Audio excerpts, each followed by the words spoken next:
Bienvenue à la banane du lundi. Question de lancement, c'est parti. Qu'est-ce que je reflète aux autres le lundi matin?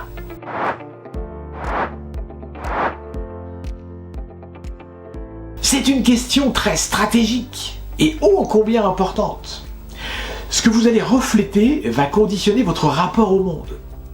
Et il m'est arrivé d'avoir des personnes autour de moi qui étaient plutôt le genre éteint. Vous savez, c'est des personnes que j'appelle en économie d'énergie.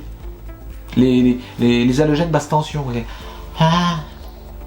Et vous savez, ces personnes-là, lorsque je les rencontre de temps à autre, me disent « Les gens sont quand même pas très aimables. Hein. Autour de moi, mes collègues sont pas très... on peut rien leur demander. » Enfin, vous savez, ce genre de truc. Quoi.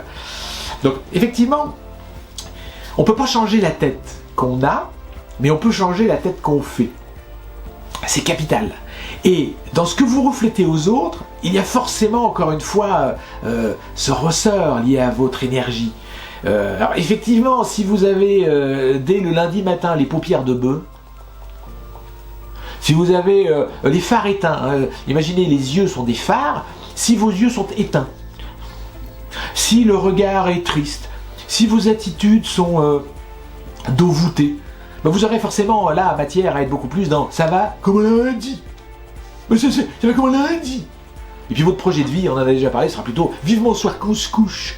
Et s'il pleut un peu dehors, si la pluie tombe, et que le lundi, c'est comme ça alors qu'il faisait beau le dimanche, vous serez dans une nostalgie sélective, et vous aurez forcément tendance à dire « oh là là là là, quelle journée de... » Et là, forcément que ce que vous refléterez, ce sera un dimanche de pluie, quoi. Ce sera quelque chose de négatif.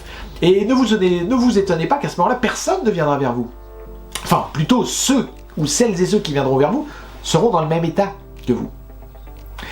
Donc, soyez vigilants à cette capacité que nous avons tous à refléter des choses. Il y a un travail à faire sur soi. Je parlais récemment de contribution. Votre contribution, c'est aussi ce que vous reflétez aux autres. Si vous êtes dans un schéma de bonnes attitudes, si vous êtes dans une capacité de rayonnement, et que c'est plutôt naturel chez vous, tant mieux, parce que c'est un sacré cadeau. Si c'est pas naturel, il y a un effort à faire.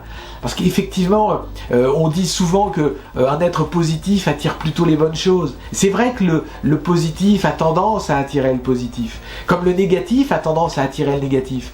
À une époque, j'intervenais dans des contextes très relations clients, et j'avais souvent des personnes autour de moi qui me disaient « Je comprends pas aujourd'hui pourquoi les clients sont agressifs ». Eh ben oui, j'avais envie juste de dire à cette personne-là « Hey, t'as vu ta tête ? Change d'état, quoi. Hein. Pour que les choses changent, il faut changer notre état. Il faut changer notre capacité à refléter ce que nous avons à cœur de refléter. Et travaillons la piste du reflet positif, quoi. Hein, c'était, je crois, Albert Mehrabian, un Américain, qui avait le premier identifié dans l'impact d'un message, ce qui faisait toute la différence. Et 7% était lié à ce que l'on dit, 38% à la façon dont on dit les choses, et 55% au non-verbal. Donc, effectivement, c'est la façon dont vous êtes qui conditionne bien des choses. Pensez à refléter un état positif autour de vous, pour plusieurs raisons. Vous irez mieux vous-même, et les autres autour de vous iront mieux aussi. Et vous serez dans la contribution positive. Super!